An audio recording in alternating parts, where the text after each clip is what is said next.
नमस्कार मित्रों, एक बार गौतम बुद्ध अपने आश्रम में अपने सभी शिष्यों को शिक्षा दे रहे थे कि दुनिया की सबसे तेज छुरी हमारी जबान है और दुनिया के सबसे खतरनाक हथियार हमारे शब्द हैं, जो बिना किसी का खून बहाए लोगों को अंदर ही अंदर मार सकते हैं। हमारे शब्द हमारी ताकत हो सकते हैं, लेकिन ये हमारी सबसे बड़ी कमजोरी भी हो सकते हैं अगर हमें नहीं पता कि कब, कहाँ और क्या और कितना बोलना है। यदि हम सही समय पर सही इरादे के साथ सही शब्द का प्रयोग करते हैं तो ये हमें एक सफल व्यक्ति बनाता है, लेकिन अगर हम सही समय पर सही इरादे से सही शब्दों का इस्तेमाल नहीं करते तो ये हमारे जीवन को नर्क से बदतर बना सकता है। तो दोस्तों, आज की स्टोरी के माध्यम से मैं आपको बताने वाला हूं कि चुप रहकर कैसे हम अपने जीवन को बदल सकते हैं। आपको चुप रहने की शक्ति का एहसास इस वीडियो में होने वाला है। वीडियो शुरू करने से पहले कमेंट बॉक्स में नमो बुद्धाय लिखकर वीडियो को लाइक जरूर करें। तो लिए शुरू करते हैं इस कहानी को। जापान में एक बहुत ही प्रसिद्ध बौद्ध भिक्षुक रहा करते थे। उनका नाम रिसाई था। रिसाई अकेले रहते थे। दुनिया के शोर शराबे से दूर जंगल में वह रहते थे और वह बड़े ही ध्यानी और प्रभु भक्त व्यक्ति थे, इसलिए वह पूरे जापान में बहुत अधिक प्रसिद्ध थे। एक दिन एक राजकुमार रिसाई के पास आया और बोला, हे प्रिय भिक्षु, मैं हमेशा थका हुआ, निराश और परेशान महसूस करता हूँ। मेरा मन बहुत अशांत रहता है। हालांकि मेरे पास सब कुछ है, दौलत, शोहरत, सुख सुविधाएं जो हर व्यक्ति चाहता है या पाने की इच्छा करता है, लेकिन फिर भी मेरे अंदर इतनी अशांति और चिंता क्यों है। रिसाई ने उसकी बात बहुत ही ध्यानपूर्वक सुनी और कुछ सोचने के बाद कहा, तुम इस प्रश्न का उत्तर जानते हो, बस तुमने कभी इस प्रश्न को हल करने की कोशिश नहीं की है। रिसाई ने आगे कहा, मैं एक रिसर्च करना चाहता हूँ, क्या तुम मेरा साथ उसमें दोगे? इस रिसर्च के बाद तुम्हारे जीवन में किसी भी तरह की अशांति और नहीं रहेगी। यह बातें सुनकर राजकुमार बहुत हैरान था। उसने रिसाई से कहा, बताए मुझे क्या करना होगा अपने मन की शांति के लिए, मैं कुछ भी करने को तैयार हूँ। राजकुमार की इन्हीं बातों को सुनकर भिक्षु ने कहा, तो फिर आप अगले 15 दिन के लिए मेरे आश्रम में रहोगे और एक सामान्य व्यक्ति की तरह अपना जीवन व्यतीत करोगे और इन 15 दिनों में तुम अकेले और चुपचाप रहोगे, जितना हो सके कम बोलोगे। राजकुमार उस भिक्षु की बातें सुनकर सहमत हो गया। पहले दिन राजकुमार को लगा कि उसका मन सामान्य से अधिक अशांत और विचलित है। उसके मन में तरह तरह के विचार आ रहे हैं और वह आम लोगों की तरह जीवन जीने में असहज महसूस कर रहा है। उसे अंदर से बोलने की इच्छा हो रही थी, लेकिन वह चुपचाप रहा। उसके मुंह से एक भी शब्द नहीं निकला, बस वह चुपचाप बैठा रहता। लेकिन रात होते होते उसे अंदर ही अंदर शांति का अनुभव होने लगा। उसके लिए यह अनुभव अजीब था। वह खुद से पूछ रहा था कि वह अंदर ही अंदर इतना खुश क्यों है और उसकी आंतरिक बेचैनी और चिंता कम क्यों होने लगी है। अगले दिन राजकुमार अकेला चुपचाप बैठा रहा और वह प्रकृति को निहार रहा। वह पौधों को, फूलों को, आकाश में उड़ रहे पक्षियों को, वह अपने जीवन में पहली बार यह अद्भुत दृश्य महसूस कर रहा था कि उसके पास कितनी सुंदरता है। वह दिन भर प्रकृति की सुंदरता को निहारता रहता और उसकी ताजगी को महसूस करता रहता। इसी तरह से 10 दिन बीत गए और उसके मन की सारी बेचैनी, सारी हलचल, सारी उथल पुथल और सारा तनाव गायब हो गया। 11वें दिन की सुबह राजकुमार फिर से एकांत में बैठ गया और कुछ ही मिनटों में उसकी आंखें अपने आप बंद हो गई और वह गहरे ध्यान में चला गया। वह पूरे दिन वहीं पर आंखें बंद करके बैठा रहा और गहरे ध्यान में डूबा रहा। न कोई शब्द, न कोई चिंता। राजकुमार भीतर से असीम शांति और आनंद से भर गया। राजकुमार अपने बाकी के 4 दिन इसी तरह गहरे ध्यान में व्यतीत करके बाद 15 दिन बाद रिसाई के सामने प्रस्तुत हुआ और रिसाई को प्रणाम करके बोला, प्रिय भिक्षु, मुझे उत्तर मिल गया कि मेरे मन में इतनी उथल पुथल और चिंता क्यों थी। मैं जान गया कि मेरा मन इतना अशांत और विचलित क्यों था। रिसाई मुस्कुराते हुए पूछा, बताओ क्या उत्तर मिला तुम्हें? राजकुमार ने कहा, मैं आवश्यकता से अधिक बातें करता था। मैं किसी पर भी अपने शब्द और ऊर्जा व्यर्थ करता था। मैं दिन भर अपने लोगों से फालतू की बातें करता रहता और फिर उन्हीं के बारे में अकेले में सोचता रहता और ज्यादातर समय नकारात्मक ही सोचता रहता। इस तरह मैं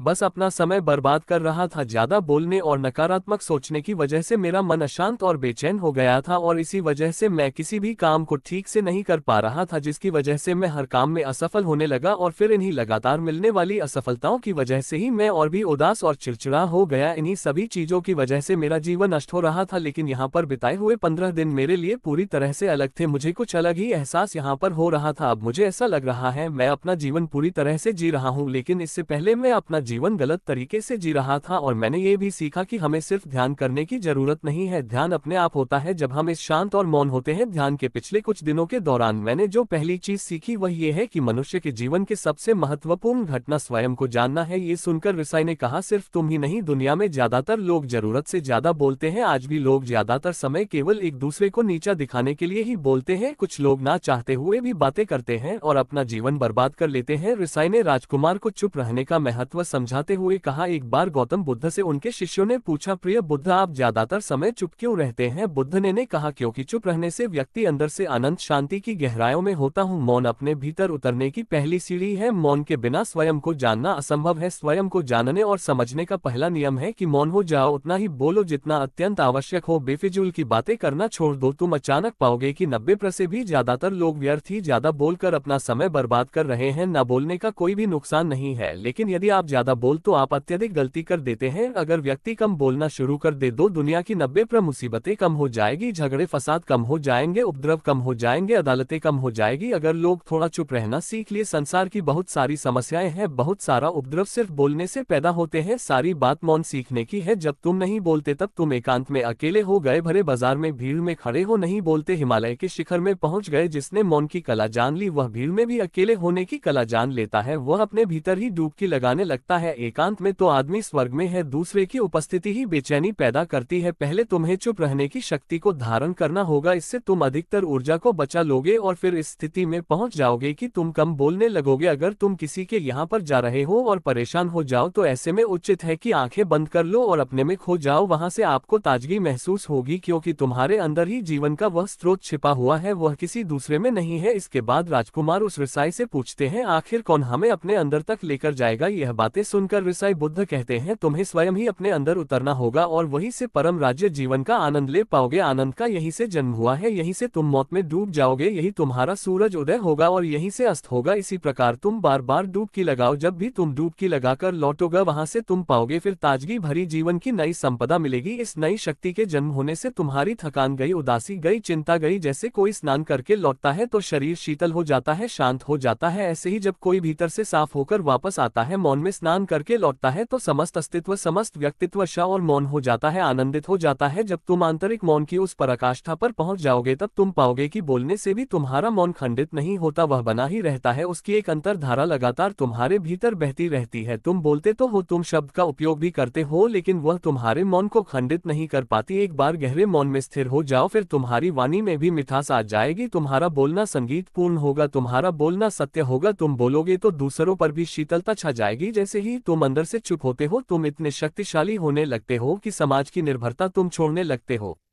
और तुम्हारे जीवन में एक मस्ती आती है जो केवल दीवानों के जीवन में होती है। तुम्हारे चेहरे पर एक नई रौनक आ जाती है, तुम्हारी आंखें किसी अमृत के समान हो जाती है और तुम अनंत शांति के समुद्र में डूबने लगते हो। इतना कहकर भिक्षु रजई ने अपनी बात खत्म की और वो मौन में चले गए। राजकुमार उनका धन्यवाद कर अपने महल में चला गया। दोस्तों, आपने भी अनुभव किया होगा कि बहुत ज्यादा बात करने से दिमाग अशांत हो जाता है, जिससे हम अपने दिमाग पर नियंत्रण खो देते हैं और साथ ही अपना ध्यान भी खो देते हैं। जो लोग बहुत ज्यादा बोलते हैं उनके पास किसी एक काम पर ध्यान केंद्रित करने की काबिलियत नहीं होती, वह अपने किसी भी लक्ष्य पर पूरी तरह से केंद्रित नहीं कर पाते। अगर हमारा दिमाग एक जगह केंद्रित नहीं है तो हम जीवन की सच्चाई नहीं समझ पाते और ना ही मनचाही सफलता कभी हासिल कर पाएंगे। इसके अलावा भी आपने देखा होगा कि जो लोग अधिक बोलते हैं वह अक्सर लोगों के बीच हंसी का पात्र बन जाते हैं और जो लोग कम बोलते हैं और अपनी बात पर कायम रहते हैं उन्हें लोगों से सम्मान मिलता है। लोग उनकी बातों को सुनते हैं और उन पर भरोसा भी करते हैं। जो लोग जरूरत से अधिक बोलते हैं और अपने विचारों के बारे में पक्के नहीं होते, उनका दिमाग स्थिर और विचलित रहता है, शोर से भरा रहता है और एक अशांत दिमाग वाला व्यक्ति जीवन में किसी भी चीज में सफल नहीं हो पाता, क्योंकि वह किसी भी काम में फोकस नहीं कर पाता। यदि किसी व्यक्ति को ये पता है कि उसे कब कहाँ और क्या बोलना है तो वह व्यक्ति सच में बहुत बुद्धिमान है और ऐसा व्यक्ति जहाँ भी जाता है उसका व्यक्तित्व आकर्षण का केंद्र बन जाता है और वह जो कुछ भी करता है उसमें सफल अवश्य होता है। अगर हम किसी महान और सफल व्यक्ति के व्यक्तित्व को गहराई से देखें तो पाएंगे कि वह कम बोलते हैं और कम से कम शब्दों में अपनी बात खत्म कर देते हैं। वह बोलने से पहले वह चीजों और जिसके बारे में उसे बोलना है उनके बारे में गहराई से सोचते हैं। लेकिन जो लोग बहुत ज्यादा बोलते हैं, बहुत बार वह झूठ भी बोलते हैं और अपनी बातों से दूसरों के मन और विचारों पर कचरा डालते रहते हैं। वह ज्यादातर समय दूसरों की बुराई करते रहते हैं, इसलिए उनके अपने भी उनसे नफरत करने लगते हैं और उनसे बचने की कोशिश करते हैं। हमारे भारतीय उपनिषदों में कहा गया है कि हमारे शब्द वास्तविक ब्रह्म शक्ति है। मौन से धैर्य आता है, धैर्य से ध्यान और ध्यान से हम अपने जीवन के बारे में जागरूक हो जाते हैं। इसलिए अगर हम ज्यादा बात करते हैं तो हम मौन को खो देते हैं, जो मन की शांति का पहला स्तंभ है। दोस्तों, आज से हम भी चुप रहने का अभ्यास अवश्य करेंगे। आज से हम भी वही बोलेंगे जो जरूरी है, और हम कोशिश करेंगे कि कम से कम शब्दों में अपनी बात खत्म करें, और हो सके तो कोशिश करेंगे कि रोज कम से कम 30 मिनट एकांत में चुपचाप बैठेंगे। और मुझे पूरा विश्वास है कि इससे हम सबके अंदर एक सकारात्मक बदलाव जरूर आएगा। इसी के साथ इस वीडियो को खत्म करते हैं। एक समय की बात है, एक गाँव में एक युवक रहता था जिसका मन बहुत ही अशांत रहता था। वह हमेशा तनाव में रहता। वह अपने मन को शांत करना चाहता था, लेकिन उसे कोई भी उपाय नजर नहीं आ रहे थे। उसके जीवन में कई प्रकार के थे जिनके कारण वह हमेशा तकलीफ में रहता, तनाव में रहता। एक दिन उसे पता चला कि उसके गांव में एक बौद्ध भिक्षु आए हुए हैं जो सभी को दुख और सुख पर उपदेश दे रहे हैं। वह युवक तुरंत ही घर से निकला और उनके आश्रम जा पहुंचा। वहां पर पहुंचने के बाद उस युवक ने देखा कि वह बौद्ध भिक्षु सभी गांव वालों को उपदेश दे रहे थे। बौद्ध भिक्षु कह रहे थे कि सभी के जीवन में कोई ना कोई सुख और दुख तो आता ही रहता है, जिसके कारण हमारा मन बहुत अशांत रहता है, और एक अशांत मन इस दुनिया का कोई भी सुख नहीं ले सकता। फिर चाहे उसे पूरी दुनिया की धन दौलत ही क्यों ना मिल जाए, वह उसे पाकर भी दुखी ही रहेगा। परंतु जिस व्यक्ति का मन शांत है, उसके पास चाहे कुछ भी हो या ना हो, वह हर छोटे पल का आनंद ले सकता है। वह हर पल को खुशी खुशी जी सकता है, इस दुनिया का और इस जीवन का परम सुख भी प्राप्त कर सकता है। इतना कहकर उन बौद्ध भिक्षु ने अपना प्रवचन समाप्त कर दिया और वापस आश्रम की ओर लौट गए। युवक भी उनके पीछे पीछे आश्रम पहुंच गया, और इस युवक ने उन बौद्ध भिक्षु से कहा, हे गुरुवर, अभी कुछ देर पहले आप उपदेश दे रहे थे कि एक शांत मन हर पल का आनंद ले पाता है, हर पल को सुखी सुखी जी पाता है। लेकिन इस दुनिया में सभी के पास मन है और सभी के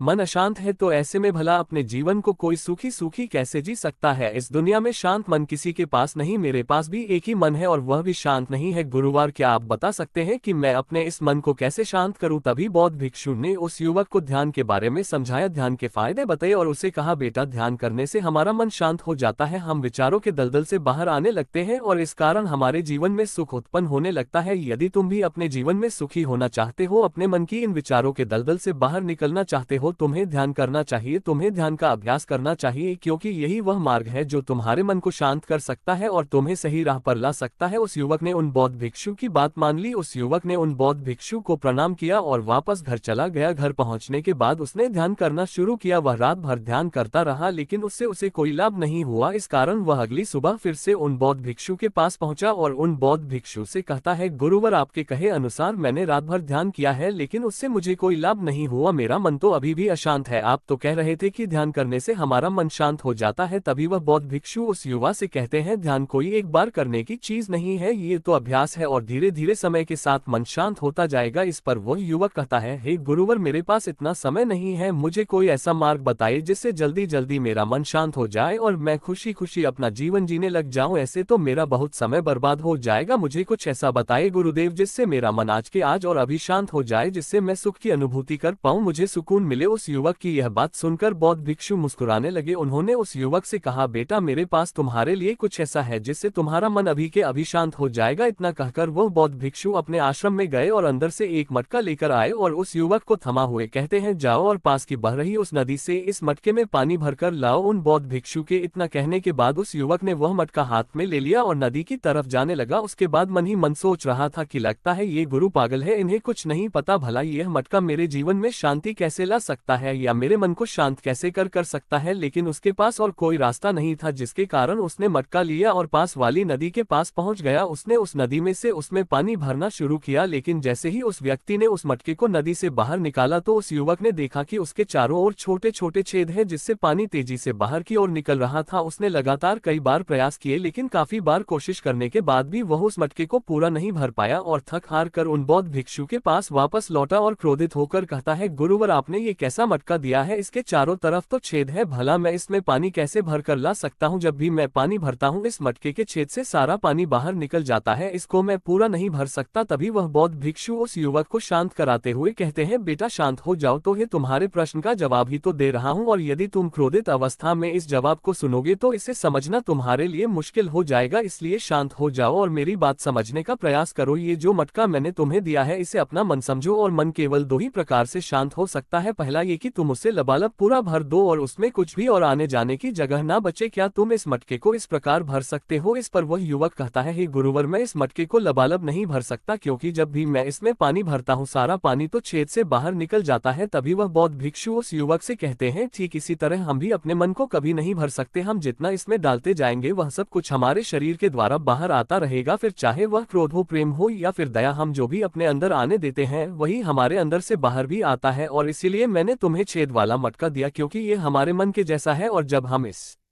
मन को वश में करना चाहते हैं तब तुम अपना समय बेकार कर रहे हो। क्या तुमने एक पल के लिए भी यह नहीं सोचा कि इसी प्रकार तो तुम अपने मन को भरने में भी लगे हुए हो? क्या इससे तुम्हारा समय बर्बाद नहीं हो रहा? क्या इससे तुम्हारा जीवन बर्बाद नहीं हो रहा? क्योंकि जिस भी चीज से तुम अपने मन को भरोगे वह तो बाहर निकल ही जाएगा। उस युवक को अपनी गलती का एहसास हुआ। वह तुरंत उस बौद्ध भिक्षु के चरणों में गिर गया और उस बौद्ध भिक्षु से कहता है, गुरुवर, आपने सच कहा, मैंने कभी भी इसके बारे में नहीं सोचा कि मैं अपना जीवन अपने आप ही बर्बाद कर रहा था। ठीक है, मैं तो इस बात से अनजान था, लेकिन आज आपने मेरी आंखें खोल दी। परंतु गुरुवर, अगर यह मन को पूरी तरह भरने का पहला तरीका मन को शांत नहीं कर सकता तो मन को शांत करने का दूसरा तरीका कौन सा है? गुरुवर मुस्कुराते हुए उस आदमी से कहते हैं, दूसरा तरीका है कि अपने मन को पूरी तरह खाली कर दो। इस पर वह व्यक्ति कहता है, गुरुवर, आप ही मुझे बताइए कि मैं अपने मन को खाली कैसे कर सकता? तभी बौद्ध भिक्षु कहते हैं, बेटा, ये तो बहुत ही सरल है, बाहर के बेकार चीज अपने भीतर मत जाने दो, इस प्रकार तुम्हारा मन अपने आप ही खाली हो जाएगा। वह व्यक्ति कुछ देर सोच विचार करने के बाद बौद्ध भिक्षु से कहता है, हे गुरुदेव, ये कैसे संभव है? जो भी हम देखते हैं सुनते हैं वह हमारे मन में ही तो जाता है, वह हमारे भीतर की ओर ही तो जाता है, फिर मैं उसे कैसे रोक सकता हूँ? इस पर बौद्ध भिक्षु मुस्कुराने लगे और उस युवक से कहते हैं, बेटा, मैं तुम्हें यही तो समझाने का प्रयास कर रहा हूँ कि मन को केवल ध्यान से ही जीता जा सकता है और एक दिन ध्यान करने से कुछ नहीं होने वाला। हमें इसके लिए समय देना होगा, हमें इसके लिए धैर्य रखना होगा, इसका निरंतर अभ्यास करना होगा। आगे बौद्ध भिक्षु उस युवा से कहते हैं, बेटा, क्या तुम्हें प्यास लगी है? युवक कहता है, हाँ गुरुवर, मुझे बहुत जोरों की प्यास लगी है। इस पर बौद्ध भिक्षु ने उस युवक के लिए पानी लेकर आए और कहा, ये लो, पानी पी लो, इससे तुम्हारी प्यास बुझ जाएगी। लेकिन मुझे एक बात बताओ कि आज पानी पी लेने से फिर तुम्हें कभी प्यास नहीं लगेगी, तुम कभी फिर मुझसे पानी नहीं मांगोगे? इस पर वह युवक कहता है, गुरुवर, आप कैसी बातें कर रहे हैं? पानी तो हमारे जीवन का एक हिस्सा है, इसके बिना तो हम मर जाए, और आप कह रहे हैं कि आज पानी पी लो और उसके बाद में कभी पानी ना पिए, ये भला कैसे संभव है? प्यास तो हमें रोज लगती है और हम रोज पानी पीते हैं, इसके बिना तो हम मर जाएंगे। तभी बौद्ध भिक्षु मुस्कुराते हुए उस युवक से कहते हैं, ठीक इसी प्रकार एक दिन के ध्यान से हमारा मन शांत नहीं हो सकता, उसे भी रोज भूख लगती है और उसे रोज रोज हमें आहार भी देना होगा, उसे भी रोज पानी पीने की जरूरत होती है, और ठीक उसी प्रकार हमें हर दिन ध्यान करने की भी जरूरत होती है। और जब हम निरंतर ध्यान करते हैं, इसका अभ्यास करते हैं, तो देखते ही देखते हम मन की भूख शांत होने लगती है और एक समय पर हमारा मन सारे विचार उत्पन्न करना बंद कर देता है। तब वह बाहर से कुछ भी ग्रहण नहीं कर पाता और जो कोई भी विचार हमारे भीतर है वह सारे विचार देखते ही देखते समाप्त हो जाते हैं और इसी प्रकार धीरे धीरे हमारा मन शांत होने लगता है। आगे वह बौद्ध भिक्षु उस युवक से कहते हैं, बेटा, तुम ही तो कह रहे थे कि तुमने रात भर ध्यान किया है, लेकिन उसके बाद भी तुम्हारा मन शांत नहीं हो रहा। बेटा, तुम चाहो तो 1 घंटे के लिए ध्यान कर सकते हो, चाहो तो पूरा दिन भर तुम ध्यान करो, लेकिन इसका लाभ भी तुम्हें उतना ही मिलेगा। मान लो तुम 1 दिन के लिए ध्यान करते हो तो इससे तुम्हारे मन को भी शांति केवल कुछ समय के लिए ही मिलेगी, या हो सकता है कि वह 1 घंटे के लिए शांत रहे या फिर केवल कुछ क्षणों के लिए, लेकिन वह शांत अवश्य होगा। लेकिन जैसे ही उसे फिर से भूख लगेगी वह फिर से अशांत हो जाएगा और फिर से यहाँ वहाँ भागने लगेगा और वह अपने विचार की तलाश में आगे जाएगा, क्योंकि उसे भी तो भूख लगी है, उसे भी तो खाना चाहिए, उसे भी तो पानी चाहिए। जैसे कि जब तुम्हें भूख लगती है तुम शांत हो जाते हो, क्योंकि तुम्हें भोजन चाहिए, पानी चाहिए, ताकि तुम अपने पेट की भूख को मिटा सके और तुम्हें शांति मिले। इस पर वह युवक कहता है, आप सत्य कहते हैं, मैं ही गलत था, मेरी ही गलती है, मैं अपने मन को शांत करके रहूंगा, फिर चाहे इसके लिए मुझे कितना भी समय क्यों न लग जाए। मैं इस खाली मटके में पानी भरकर अपने जीवन को बर्बाद नहीं करना चाहिए, मैं अपने मन को शांत करके